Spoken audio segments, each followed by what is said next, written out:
ದೇಶದೆಲ್ಲೆಡೆ ಮತ್ತು ಇತರ ದೇಶಗಳಲ್ಲೂ ಕೂಡ ಭಾರತೀಯಗಳು ಇದನ್ನು ಬಹಳ ಸಂಸ್ಕೃತಿಯಿಂದ ಸಂಭ್ರಮದಿಂದ ಆಚರಣೆ ಮಾಡ್ತಾರೆ. ಡಾಕ್ಟರ್ ಬಾಬಾ ಸಾಹೇಬ್ ಅಂಬೇಡ್ಕರ್ ಹೇಳಿದ ಹಾಗೆ ಇತಿಹಾಸ ಬರೆದವರು ಇತಿಹಾಸವನ್ನು ಸೃಷ್ಟಿಸಲಾಗುವ ಅನ್ನುವ ಹಾಗೆ ನಮ್ಮ ದೇಶದ ಇತಿಹಾಸದ ಬಗ್ಗೆ, ನಮ್ಮ ದೇಶದ ಸ್ವಾತಂತ್ರ್ಯ ಪೂರ್ವ ಸ್ವಾತಂತ್ರ್ಯ ನಂತರ ಇತಿಹಾಸದ ಕುರಿತು ನಾವೆಲ್ಲೂ ತಿಳಿದುಕೊಳ್ಳುವ ಅವಶ್ಯಕತೆ ಇದೆ. ಪ್ರತಿಯೊಬ್ಬರು ದೇಶದ ಇತಿಹಾಸವನ್ನು ತಿಳಿದುಕೊಳ್ಳಲೇಬೇಕು.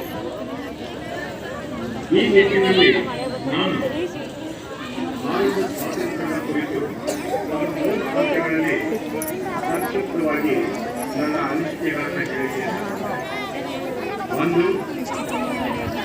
ಪ್ರೀ ಇಂಡಿಪೆಂಡೆನ್ಸ್ ಇಂಡಿಯಾ ಸ್ವಾತಂತ್ರ್ಯ ಪೂರ್ವದ ಬೆಳವಣಿಗೆಗಳು, ಇಮಿಡಿಯೇಟ್ಲಿ ಆಫ್ಟರ್ ಇಂಡಿಪೆಂಡೆನ್ಸ್ ಸ್ವಾತಂತ್ರ್ಯ ನಂತರದ ಇಮಿಡಿಯೇಟ್ ಬೆಳವಣಿಗೆಗಳು ಮತ್ತು ಇತ್ತೀಚಿನ ದೇಶದಲ್ಲಿ ಆದಂತಹ ಪ್ರಗತಿಯ ನಾನು ಪ್ರೀ ಇಂಡಿಪೆಂಡೆನ್ಸ್ ಈವೆಂಟ್ಗಳನ್ನು ಹೇಳುವುದಾದರೆ, ಘಟನೆಗಳನ್ನು ಹೇಳುವುದಾದರೆ ಅನೇಕ ಪ್ರಮುಖ ಘಟನೆಗಳು ನಡೆದು ಹೋಗಿದ್ದಾವೆ. ಅದರಲ್ಲಿ ಕೆಲವೊಂದುಗಳನ್ನು ಮಾತ್ರ ನಾನೀಗ ಆಯ್ದುಕೊಂಡಿದ್ದೇನೆ. ಎಲ್ಲವನ್ನ ಹೇಳಿಕೆ ವಿಶೇಷವಾಗಿ ಅದರಲ್ಲಿ ಬ್ರಿಟಿಷ್ ಕಲೋನಿಯಲ್ ರೂಲ್ ಏನಿತ್ತು, ಬ್ರಿಟಿಷ್ ವಸಾಹತು ಸ್ಥಾಪನೆ ಅಂತ ಏನು ಹೇಳ್ತೀವಿ, ಇದು started with British East India company. ಇದು ಒಂದು ಈಸ್ಟ್ ಇಂಡಿಯಾ ಕಂಪನಿಯಿಂದ ಪ್ರಾರಂಭಗೊಂಡು ನಮ್ಮ ದೇಶದಲ್ಲಿ ಸುಮಾರು 200 ವರ್ಷಗಳವರೆಗೆ ಅವರು ದೇಶವನ್ನು ಆಳಿದರು. ನಂತರ ಇರುವಂತಹ ಒಂದು ಘಟನೆ ಅಂದರೆ ಸೋಷಿಯೋ ಪೊಲಿಟಿಕಲ್ ಮೂವ್ಮೆಂಟ್, ಸಾಮಾಜಿಕ ರಾಜಕೀಯ ಚಳವಳಿಗಳು ಪ್ರೀ ಇಂಡಿಪೆಂಡೆನ್ಸ್ ಪೀರಿಯಡ್ನಲ್ಲಿ ನಡೆದವು. ಅದರಲ್ಲೂ ವಿಶೇಷವಾಗಿ ಇಂಡಿಯನ್ ನ್ಯಾಷನಲ್ ಕಾಂಗ್ರೆಸ್ 1875ರಲ್ಲಿ ಸ್ಥಾಪನೆಯಾಗಿತ್ತು. ಇದರ ಉದ್ದೇಶ ದೇಶದಲ್ಲಿ ಸೆಲ್ಫ್ ಗವರ್ನೆನ್ಸ್, ನಮ್ಮದೇ ಆದಂತಹ ಆಡಳಿತ ಬರಬೇಕು ಅನ್ನುವಂತಹ ಉದ್ದೇಶ ಆಗಿತ್ತು. ನಂತರ ಆಲ್ ಇಂಡಿಯಾ ಮುಸ್ಲಿಂ ಲೀಗಲ್ ಏನು ಮೂವ್ಮೆಂಟ್ ಸ್ಟಾರ್ಟ್ ಆಯಿತು.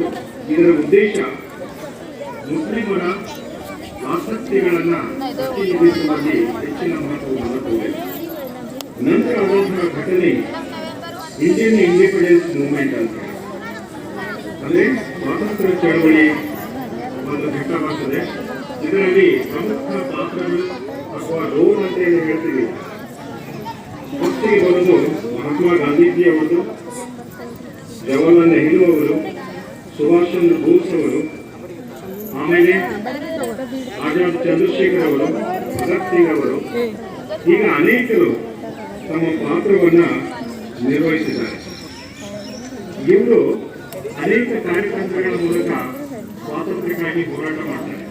ಅದರಲ್ಲಿ ಪ್ರಮುಖವಾಗಿ ನಾನ್ ವೈಲೆಂಟ್ ಅಂತ ಏನು ಹೇಳ್ತೀವಿ, ನಾನ್ ವೈಲೆಂಟ್ ಅಂದರೆ ಅಹಿಂಸಾ ಮಾರ್ಗದ ಮೂಲಕ, ಸಿವಿಲ್ ಡಿಸೊಬೀಡಿಯನ್ಸ್ ಅಂತ ಹೇಳ್ತೀವಿ, ಅಸಹಕಾರ ಚಳವಳಿಗಳ ಮೂಲಕ, ಮತ್ತು ಆರ್ಮಸ್ ಸ್ಟ್ರಗಲ್ ಅಂತ ಹೇಳ್ತೀವಿ, ಸಶಸ್ತ್ರ ಹೋರಾಟ. ಇದರಲ್ಲಿ ಉಗ್ರವಾದಿಗಳು ಮತ್ತು ಸೌಮ್ಯವಾದಿಗಳು ಅಂತ ಇದ್ದು ಕೆಲವರು ಅಹಿಂಸಾ ಮೂಲಕ ಹೋರಾಟವನ್ನು ಮಾಡಿದರೆ, ಇನ್ನು ಕೆಲವರು ಸಶಸ್ತ್ರಗಳ ಮೂಲಕ ಹೋರಾಟವನ್ನು ಮಾಡ್ತಾರೆ. ನಂತರ ಇದರ ಅಂಗವಾಗಿ partition of India 1947, British India ಅಂತ ಏನಿತ್ತು ಅದು ಡಿವೈಡ್ ಆಗಿ ಇಂಡಿಯಾ ಮತ್ತು ಪಾಕಿಸ್ತಾನ ಅಂತ ಆಗ್ತದೆ. ಇದು ಧಾರ್ಮಿಕ ಆಧಾರದ ಮೇಲೆ ಆಗ್ತದೆ.